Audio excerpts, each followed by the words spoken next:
Oregon this Monday morning. Detectives are out in full force digging up the remains of 3 babies, all buried decades ago at Fern Hill Memorial Gardens in Stewart. They are trying to solve a cold case from the 80s. Tori Dunham is joining us now with more. Tori?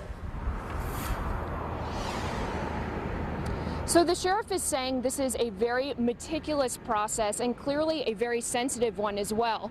The reason is because it's all taking place here in this cemetery behind me, and they want to respect loved ones who have loved ones really buried in the cemetery there. But right now, forensic experts are peeling back layers of grass and soil. They tell us that they're looking for discoloration, and that will ultimately give them a sense of whether bodies are in boxes or if they've even deteriorated.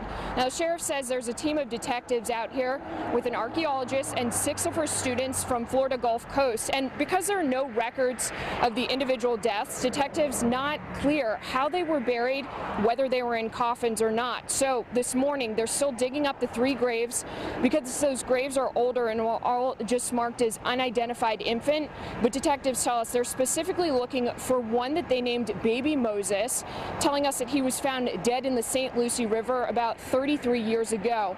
Now, at the time, they didn't have the tools needed to solve his case, but now they're hoping that newer DNA technology will ID him and find out some of those answers there. Now, also, if there are multiple male babies around the same age, it's going to be nearly impossible to know which baby is Moses. So we're told DNA testing could take several months, but that also could not be the case. Those remains are set to go straight to the university once they dig them up to determine gender and any other leads. And then the bones, if they still exist, will head to FDLE. Now, they started this about 7 o'clock this morning.